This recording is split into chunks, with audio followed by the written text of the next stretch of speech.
జై శ్రీరామ్. అందరికీ నమస్కారం. వెల్కమ్ టు న్యూస్ అఖండ. నేను మీ కస్తూరి శ్రీధర్.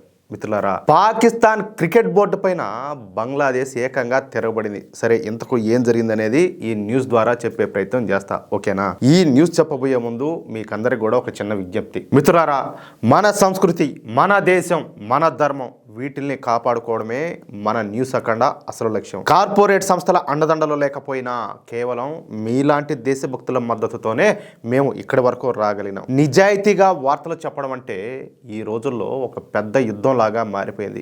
ఈ యుద్ధంలో నిలబడాలన్నా, సనాతన ధర్మం యొక్క గళాన్ని మరింత గట్టిగా వినిపించాలన్నా మాకైతే మీ సహకారం ఎంతైనా అవసరం. మన ఛానల్ మనుగడ కోసం, అలాగే నిజం గెలవడం కోసం మీ శక్తి మేరకు చిన్న ఆర్థిక సహాయాన్ని అందించి మాకు వెన్నుముకగా నిలవండి.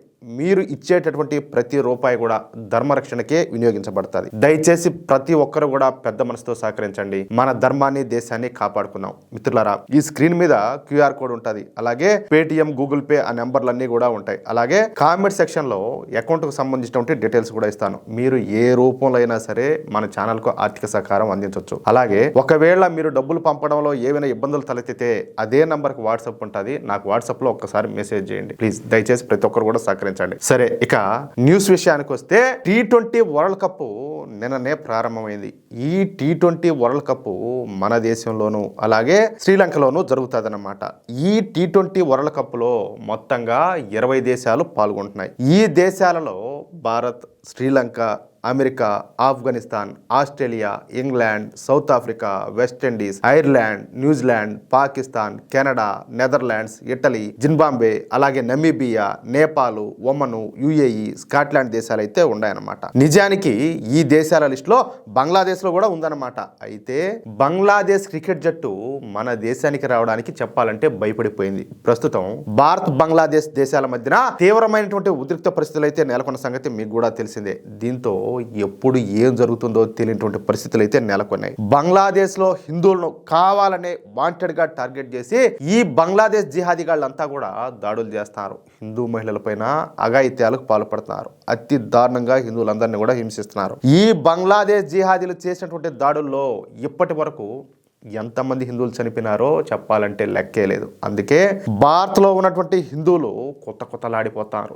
ఎప్పుడు అవకాశం వస్తుందా, ఎప్పుడు వీళ్ళని ఎరగదిద్దామన్న కసితో మన దేశంలో చాలా మంది ఎదురు చూస్తున్నారు. సరిగ్గా తినడానికి తిండి కూడా లేనటువంటి ఈ బంగ్లాదేశ్ దరిద్రులను ఇన్నాళ్ళు కూడా మనం పెంచి పోషించినందుకు తగిన విధంగా ఈ జిహాదీగాళ్ళు వాళ్ళ అసలు బుద్ధిని అయితే చూపించారని చెప్పేసి మన హిందువులంతా కూడా రగిలిపోతారు. అందుకే మన వాళ్ళు కూడా సమయం కోసం ఎదురు చూస్తున్నారు. అయితే ఈ విషయాన్ని గ్రహించినటువంటి బంగ్లాదేశ్ తమ క్రికెట్ జట్టును భారత్కి అయితే పంపించాల. తమ మ్యాచ్లను భారత్లో బదులుగా శ్రీలంకకు మార్చమని చెప్పేసి ICCకు బంగ్లాదేశ్ క్రికెట్ బోర్డు అయితే మొరపెట్టుకునింది.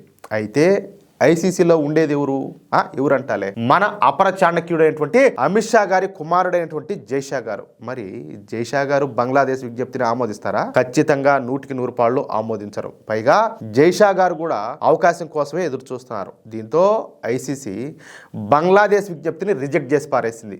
దీంతో తమకు ప్రాణహాని ఉందని చెప్పేసి భయపడిపోయినటువంటి ఈ బంగ్లాదేశ్ చేసేది ఏది కూడా లేక ఈ T20 సిరీస్ నుంచి వైదొలిగిందనమాట. ఇక బంగ్లాదేశ్ స్థానంలో స్కాట్లాండ్ దేశం వచ్చి చేరింది. అయితే ఈ టోర్నీ నుంచి బంగ్లాదేశ్ వైదొలగగానే పాకిస్తాన్ కూడా, ఏది రెండు కూడా జిహాదీ దేశాలే కదా, ఈ పాకిస్తాన్ కూడా మా మిత్ర దేశాన్ని T20 టోర్నమెంట్ నుంచి బయటకు పంపిస్తారా, ఇది అన్యాయమో, ఇది అక్రమమో, ఇక మేము కూడా బంగ్లాదేశ్ కు మద్దతుగా ఈ టోర్నీ నుంచి వైదొలుగుతామని చెప్పేసి ఈ దిక్కుమాలినటువంటి పాకిస్తాను ఈ ప్రమాణాలన్నీ కూడా చేసింది. కానీ ఈ టోర్నీలో పాల్గొనకపోతే పాకిస్తాన్ క్రికెట్ జట్టు పీకల్లోతు నష్టాల్లో మునిగిపోతుంది అన్నమాట. దీంతో పాకిస్తాన్ మళ్ళీ మనసు మార్చుకుని ఈ టోర్నమెంట్లో పాల్గొంటుంది. ఇక భారత్తో మాత్రం మేము మ్యాచ్ ఆడమని ఏదో ఓవర్ యాక్షన్ చేయడం మొదలుపెట్టింది. వీళ్లకు తిండికి తిహానా లేకపోయినా కూడా అంబానీ లాగా ఫీల్ అవుతారన్నమాట. వీళ్ళ బతకలకు ముందు టోర్నీ మొత్తం కూడా బహిష్కరిస్తామని, ఆ తర్వాత భారత్తో మ్యాచ్ మాత్రమే బాయ్కాట్ చేస్తామని పాకిస్తాన్ క్రికెట్ బోర్డు ICCకి కొత్త తలనొప్పులు అయితే తెచ్చిపెట్టింది అనమాట. క్రికెట్ ప్రపంచంలో అత్యంత క్రేజ్ ఉన్నటువంటి భారత్ పాకిస్తాన్ మ్యాచ్ జరగకపోతే దాదాపుగా 2,000 కోట్ల రూపాయలకు పైగా నష్టం వాటిల్లేటటువంటి ప్రమాదం ఉండదు. రూపాయి 10 రూపాయి కాదు. ఈ దిక్కుమాలినటువంటి పాకిస్తాన్ ఓవర్ యాక్షన్ ఆపకపోతే ఈ నష్టం అనేది ఇంకా పెరిగే అవకాశం కూడా ఉండదు. ఇదే గనక జరిగితే ఐసీసీ సభ్య దేశాల ఆదాయంలో ఖచ్చితంగా కోత అయితే పడుతుంది. ముఖ్యంగా చిన్న స్థాయి బోర్డుల మనుగడే ప్రశ్నార్థకంగా మారిపోతుంది అన్నమాట. పాకిస్తాన్ తో పాటు ఇతర సభ్య దేశాలు కూడా ఆర్థిక నష్టాలు ఎదుర్కోవాల్సి ఉంటుందన్నమాట. ముఖ్యంగా అన్ని దేశాల కంటే బంగ్లాదేశ్ కు తీరనటువంటి నష్టం అయితే వాటిల్తుంది. ఈ నేపథ్యంలో పాకిస్తాన్ చేసినటువంటి ప్రకటన పైన బంగ్లాదేశ్ సీనియర్ డైరెక్టర్ ఒకరు స్థానిక మీడియా అయినటువంటి ప్రతోమ్ అలోతో మాట్లాడినారు. భారత్ పాకిస్తాన్ మ్యాచ్ కనుక జరగకపోతే క్రికెట్ ప్రపంచం మొత్తం కూడా ఆర్థిక నష్టాల్లో కూరుకుపోతుంది. ఆదాయంలో మా వాటా కూడా తగ్గిపోతుంది. ఇలాంటి నష్టపరిచేటటువంటి విధానాలను మేమైతే కోరుకోవడం లేదని చెప్పేసి ఆ డైరెక్టర్ స్పష్టం చేశాడు. ఈ పాకిస్తాన్ వైఖరి చూడబోతే ఇతర బోర్డుల్లో పొట్టగొట్టేలా ఉందని, పాకిస్తాన్ ఓవర్ యాక్షన్ మానుకొని అన్నీ మూసుకొని భారత్తో మ్యాచ్కు సిద్ధం కావాలని, అలాగే పాకిస్తాన్ తీసుకున్నటువంటి ఈ పనికిమాలిన నిర్ణయం మూలంగా తాము తీవ్రంగా నష్టపోతామని, తమకు వచ్చేటటువంటి నష్టాలను ఎవరు భరిస్తారంటూ బంగ్లాదేశ్ క్రికెట్ బోర్డు అధికారులు పాకిస్తాన్ నెత్తిన దుమ్మెత్తి పోశారు. ఒరే సామి, మీరు ఆడకపోతే మా కడుపు కొట్టేట్టు అవుతుందిరా, ఏందిరా మాకి కర్మ అని చెప్పేసి వాళ్ళ గోడంతా కూడా ఎలబోసుకున్నారు. అయితే అదే సమయంలో భారత క్రికెట్ కు గట్టి సందేశం ఇవ్వాలని పాకిస్తాన్ కోరుకుంటున్నట్లుగా కనిపిస్తుంది. క్రికెట్ లో భారత ఆధిపత్యాన్ని ప్రశ్నించే ప్రయత్నం చేస్తుంది ఎవరు?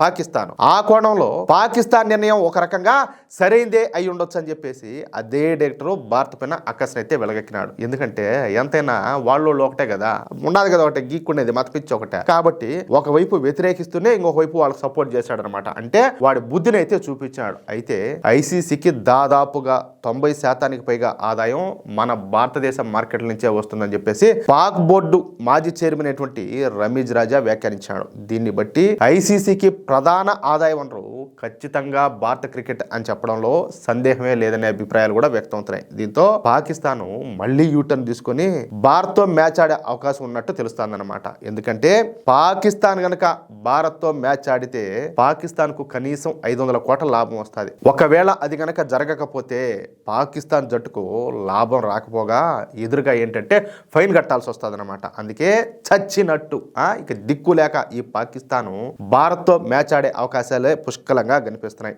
మొత్తానికైతే అది విషయం. మిత్రులారా, చూశారు కదా, ఇది పాకిస్తాన్ ఆడుతున్నటువంటి డ్రామాలు, అలాగే బంగ్లాదేశ్ పడుతున్నటువంటి తెప్పలన్నమాట. ఒకవైపు భారత్ మీద పడి ఏడుస్తూనే మరోవైపు భారత క్రికెట్ వల్ల వచ్చే ఆదాయం కోసం పాకిస్తాన్ ఏ విధంగా పాకులాడుతుందో ఈ పరిణామాలే నిదర్శనం. అటు బంగ్లాదేశ్ కూడా మన దేశం పైన ద్వేషం ఉన్నప్పటికీ ఆర్థికంగా దెబ్బతినేసరికి తమ మిత్రదేశమైనటువంటి పాకిస్తాన్నే నిలదీసే పరిస్థితికి అయితే వచ్చేసింది. మరోవైపు డబ్బుల దగ్గరికి వచ్చేసరికి మాత్రం పాకిస్తాన్ తోకముడిచి మన భారత్తో మ్యాచ్ ఆడేందుకు సిద్ధమవుతుంది. ఏది ఏమైనా సరే భారత్ ఆధిపత్యాన్ని అడ్డుకోవడం ఎవడబ్బతరం కూడా కాదు. ప్రపంచ క్రికెట్లో భారత్తో పెట్టుకుంటే అది ఆట అయినా సరే లేకపోతే ఆర్థికంగా అయినా సరే నష్టం ఎవరికో ఇప్పటికే ఈ అడుగు తినే దేశాలకు అర్థమై ఉండాలి. మరి పాకిస్తాన్ అలాగే బంగ్లాదేశ్ల ఈ ద్వంద్వ వైఖరి పైన మీరేమంటారు? అదేవిధంగా మన భారత క్రికెట్ టీము ఈ టోర్నీలో వాళ్ళని ఏ విధంగా మట్టి కనిపించాలని చెప్పి మీరు కోరుకుంటున్నారో ఖచ్చితంగా మీ కసిని కామెంట్ల రూపంలో తెలియజేయండి. నిజాయితీ గల వార్తలు అలాగే నిర్భయమైనటువంటి విశ్లేషణల కోసం ఇప్పుడే మన న్యూస్ అఖండ ఛానల్ని సబ్స్క్రైబ్ చేసుకోండి. అలాగే ఈ వీడియోను లైక్ చేసి మీ స్నేహితులకు తప్పనిసరిగా షేర్ చేయండి. జై శ్రీరామ్, జై హింద్, భారత్ మాతాకి జై.